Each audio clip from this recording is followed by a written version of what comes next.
us. SJ Suryah sir பேசும்போது சொன்னார், எந்த ஒரு ஃபில்டரும் இருக்காது அவர் பேசுகிறப்போ அப்படின்றாரு. அதே மாதிரி தான் அவர் நடிப்புலேயும் பெருசாக ஒரு ஃபில்டரோ ஒரு இன்ஹிபிஷன் எதுவுமே இல்லாமல் ஒரு வெரி ஃபைன் ஆக்டர் அப்படின்றத ஒவ்வொரு படத்துலையும் ப்ரூவ் பண்ணிக்கிட்டே இருப்பார். ஸோ சர்தார் 2 அப்படின்றப்போ again we are having a great expectation. Karthi sir, ஒரு சில வார்த்தைகள் அபவுட் சர்தார் 2 ப்ளீஸ்.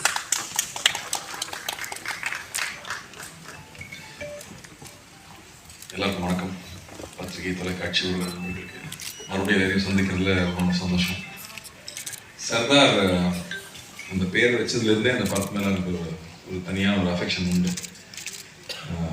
ஒரு இன்னசென்ட்டான கிராமத்தில் ஒரு நாடக நடிகை, அவனை ட்ரெயின் பண்ணி அவன் ஒரு ஸ்பை ஆக்கி ஒரு பெரிய பெரிய ப்ராஜெக்ட்ஸ் பண்ணியிருக்காங்க. அது ஏற்கனவே நம்ம ஹிஸ்ட்ரியில் நடந்தது, அது இன்ஸ்பிரேஷனாக எடுத்துகிட்டு பண்ணியிருந்தாரு. ஸோ அந்த கேரக்டருக்குள்ள அவ்வளோ ஷேட்ஸ் இருக்கும், அவ்வளோ இன்னசென்ஸ் இருக்கும். மக்களுக்கு ஒன்றுனா உடனே ஓடி போய் நிற்கிற ஒரு விஷயம் இருக்கும். எந்த விஷயத்த வேணாலும் ரிஸ்க் எடுக்க தயாராக இருப்பார், எதை வேணால் இழக்க தயாராக இருக்கும்.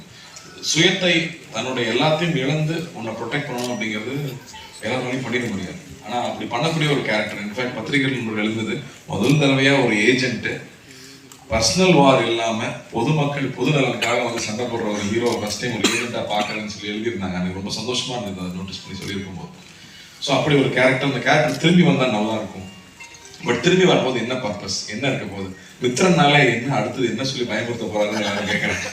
அவர் ஃபர்ஸ்ட் படத்தில் வந்து கையில் மொபைல் ஃபோன் மெசேஜ் வந்தாலே பக்குன்னு இருக்கும், அதுக்கப்புறம் வாட்டர் பாட்டில் பார்த்தா பயமா இருக்கும். அப்படி இந்த படத்தில் என்ன பயம் இருக்குன்னா அதை விட பயமான ஒரு விஷயம் வச்சிருக்காரு.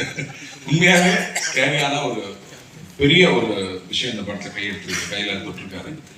அப்போ வந்து how good is a hero is வந்து ஹவு பிக் இஸ் த வில்லன்ங்கிறது வச்சுதான்.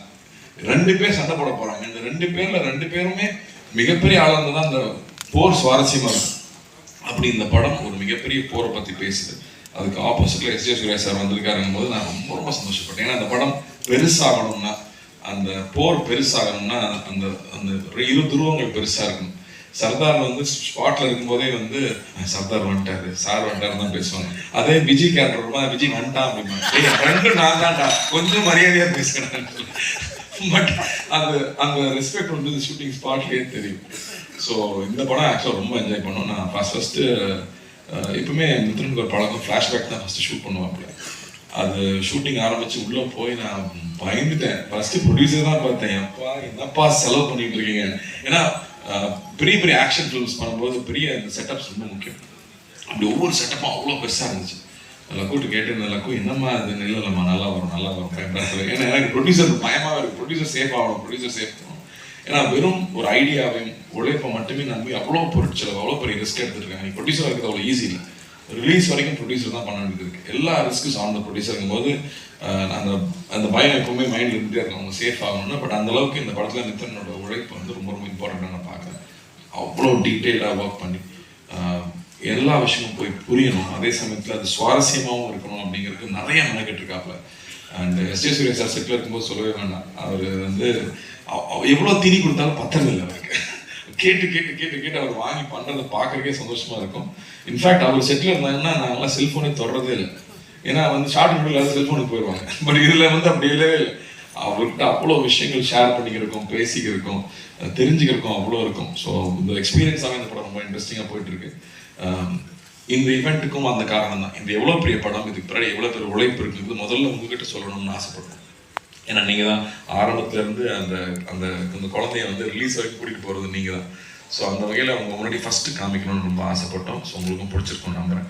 அதே மாதிரி சாம் வந்து கைதிக்கு அப்புறம் பண்ணுறோம். அண்ட் ஒரு ஸ்பை ஃபிலிம்னா ரஹ்மான் சார் சொல்லிட்டே இருக்காரு இல்லையா, நம்மளுடைய கதையாக இருக்கணும், நம்ம எமோஷன்ஸாக இருக்கணும், நம்ம ப்ரெசன்டேஷன் இன்டர்நேஷ்னலாக இருக்கணும். அப்போ தான் அடுத்த லெவலுக்கு நம்மளுடைய படங்கள் வெளியில் போக முடியும் அப்படின்னு சொல்லிட்டே இருப்பார். அதுக்கான டீம், நம்மளோட எடிட்டர் ஆகட்டும், ஜார்ஜோட ஒர்க் ஆகட்டும், ஸ்டன்ஸில் வந்து திலீப்போட ஒர்க் ஆகட்டும், இப்போ சேதனோட ஒர்க் ஆகட்டும், அது இங்கே எல்லா டெக்னீஷியன்ஸும் they're giving their best for this film. And writing also, இந்த படத்தில் இருக்கிற டைலாக்ஸ் ஆகட்டும், ஏன்னா அவ்வளோ ஈஸி இல்லை இந்த கான்செப்ட் அழகாக கொண்டு வந்து சேர்க்கறது. ஸோ அந்த வகையில் ரொம்ப திருப்தியாகவும் இருக்குது. And looking forward. இன்னும் நிறையா இந்த படத்தை பற்றி பேசணும். பட் ஃபஸ்ட்டு முன்னோட்டமாக இந்த படம் இவ்வளோ உழைச்சிருக்கோம், அந்த உழைப்போட ஒரு சின்ன ஒரு கிளிம்ஸ் உங்ககிட்ட காமிக்கிறது தான் இங்கே வந்திருந்தோம். ரொம்ப ரொம்ப நன்றி. உங்களுடைய தொடர்ந்து உங்களுடைய அன்பு எங்களுக்கு தேவை. அண்ட் ஈத் முபாரக் எல்லாருக்கும் நன்றி.